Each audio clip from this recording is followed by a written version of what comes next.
घर चेंज करना है और सोच लो इन सारी प्रॉब्लम का सलूशन है मेरे पास। तो व्यूअर्स, मेरा नाम है राधा गुप्ता और मैं आज आपको बताना कैसे हमने शिफ्टिंग की थी और 7 टाइम हमने शिफ्टिंग की कि हरियाणा से जैसे शिफ्टिंग की बात आती है हमारे माइंड में सैकड़ों सवाल आ जाते हैं।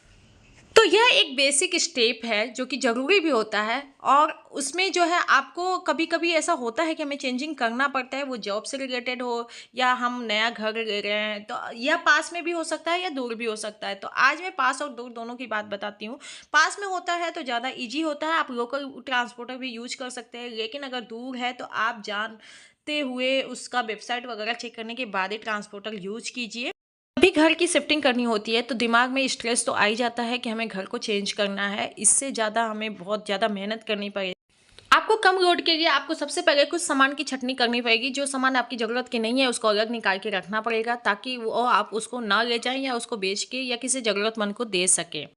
अक्सर हमने देखा है कि जब हम सामान पैक करते हैं तो हमें ये याद नहीं होता कि कौन सा सामान हमने किस बैग में या बॉक्स में पैक किया है, लेकिन जब वो सामान आपके नए घर में पहुंचता है तब उस समय आप एक साथ काफ़ी सारे बॉक्स देखकर कंफ्यूज हो जाते हैं। इसलिए बेहद ज़रूरी है कि आप उस पर पैकेजिंग का लेबल लगा दें। थर्ड है, वैल्यूएबल चीज़ों का वो करें अलग। इससे क्या होगा कि आपकी जो कीमती सामान है उसको आप अलग करेंगे, उसकी देख रेख आप अच्छे से कर पाएंगे और अच्छे से उसका ध्यान रख सकते।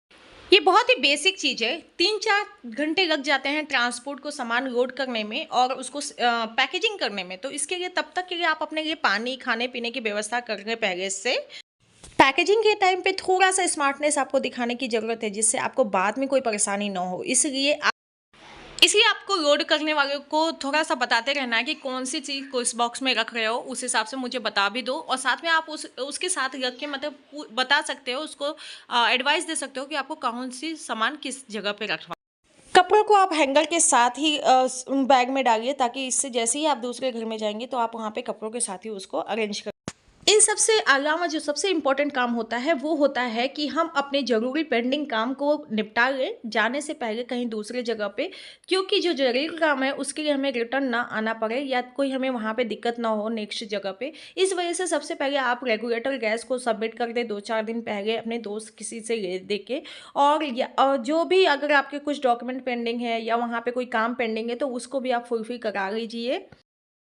सामान पैक करने से पहले आप ट्रांसपोर्टर को बुक कर लीजिए ताकि आपको कोई दिक्कत ना हो। उसको डेट टाइमिंग दे दीजिए कि आप किस टाइम पे निकलने वाले हैं और अपनी सारी ज़रूरतों को अच्छे से ध्यान से देख लीजिए कि कोई भी चीज़ ऐसे छूट ना जाए जिससे कि आपको बाद में परेशानी हो। 1-2 घंटे के दूर पे मतलब शिफ्टिंग कर रहे हैं तो कोई प्रॉब्लम नहीं होगी, लेकिन अगर आप कहीं दूर जाते हैं 1-2 दिन के सफ़र वाली जगह पे तो वहाँ पे क्या होगा, आपको रिटर्न आने में बहुत सारी प्रॉब्लम आएगी, टिकट कटाना, बहुत सारी ट्रांसपोर्ट से रिलेटेड जितने भी क्वेश्चन अगर आपके होते हैं या और भी कोई आपके क्वेश्चन है तो उसके लिए आप मुझे मैसेज कर सकते हो। और दूसरा ब्लॉग में मैं ट्रांसपोर्ट का भी बताऊंगी कि हमने किस तरह से किया था और हमारा क्या क्या कैसे कैसे आया था सारा सामान। तो वो सारी चीज़ें आपको इस ब्लॉग के बाद ही दूसरे में बढ़ेगा, इसलिए आप इस चैनल को सब्सक्राइब कर लेना और ज़्यादा से ज़्यादा शेयर करना, लाइक करना ताकि किसी की हेल्प में हो।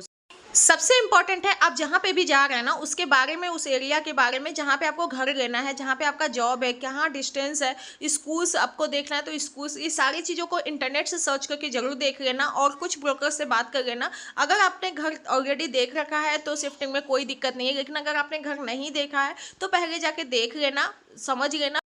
पास में है तो कोई दिक्कत नहीं है, लेकिन दूर के रास्ते में आप ये सोचोगे कि ट्रांसपोर्टर बोलेगा 2 दिन के अंदर सामान पहुंच जाएगा और आप 2 दिन में आप भी पहुंचने वाले हो और गलती से अगर आपने सामान लेके चले गए और बाय द वे अगर 2 दिन में आपने घर सेलेक्ट नहीं कर पाया तो आप सामान को कहाँ रखोगे, उसके लिए अलग से एक्स्ट्रा चार्जेस जाएंगे।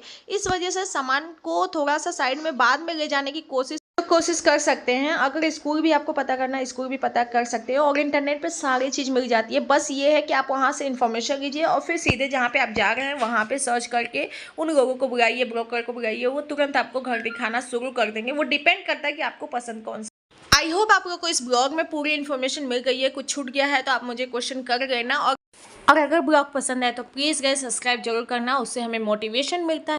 तो मिलते हैं नेक्स्ट ब्लॉग।